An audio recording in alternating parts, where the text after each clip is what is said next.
Hello दोस्तों, आज जानते हैं मदन मोहन मालवीय के बारे में। मदन मोहन मालवीय जो कि बनारस हिंदू विश्वविद्यालय के संस्थापक थे, आज उन्हीं के बारे में इस वीडियो में बात करते हैं। मदन मोहन मालवीय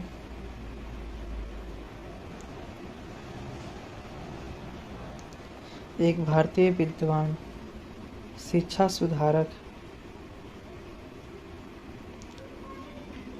और कार्यकर्ता थे जो भारतीय स्वतंत्रता आंदोलन में अपनी भूमिका के लिए उल्लेखनीय थे।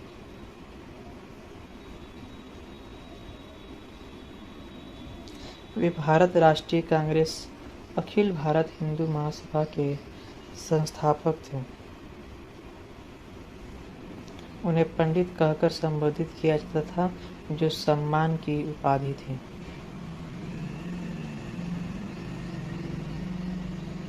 वे भारतीय राष्ट्रीय कांग्रेस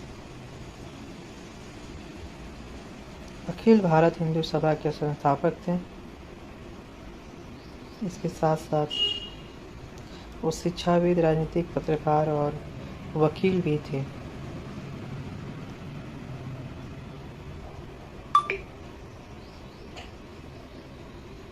मदन मोहन मालवीय ने भारतीयों के बीच आधुनिक शिक्षा को बढ़ावा देने का प्रयास किया था।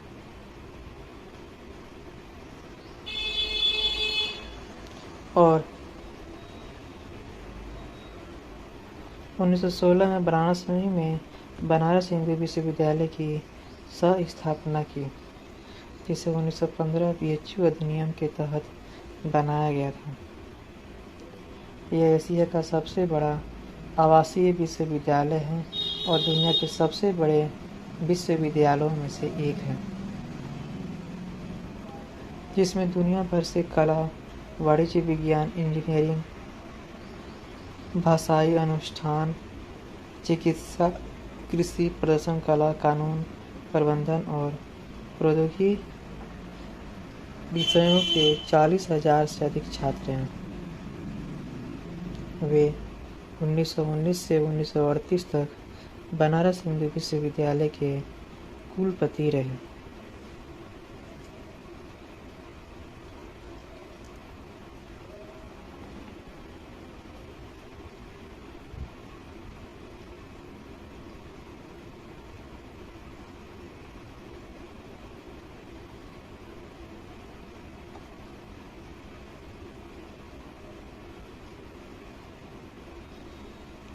Malviya Bharat scout and guides के संस्थापकों में से एक थे।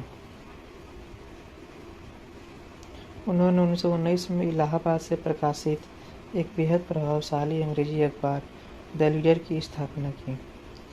वे 1924 से 1946 तक हिंदुस्तान टाइम्स के अध्यक्ष भी रहे।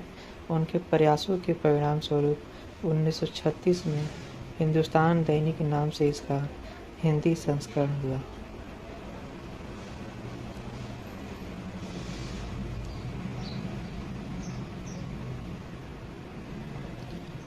मदन मोहन मालवीय का जन्म इलाहाबाद, भारत में 25 दिसंबर 1861 को एक गौड़ ब्राह्मण परिवार में हुआ था।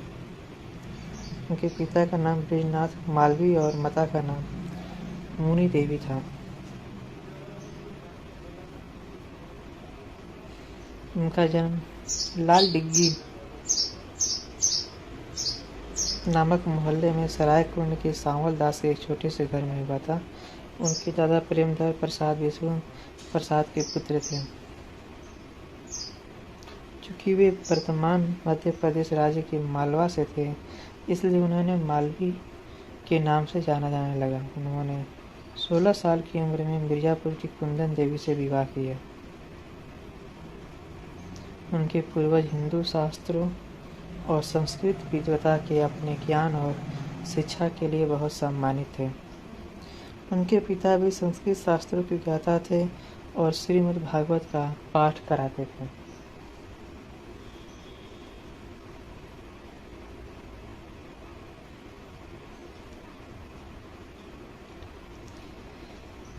मदन मोहन मालवीय का शिक्षा 5 वर्ष की आयु में महाजनी पाठशाला में शुरू हुई थी।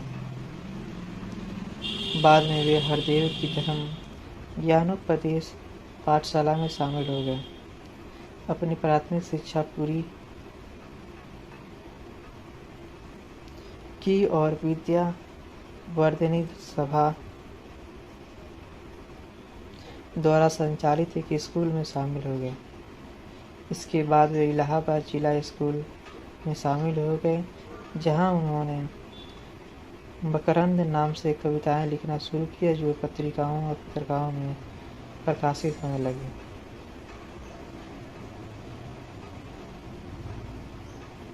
अप्रैल 1911 में एनी बेसेंट से मुलाकात मालवीय से हुई और उन्होंने वाराणसी में एक आम हिंदू विश्वविद्यालय के लिए काम करने का फैसला किया।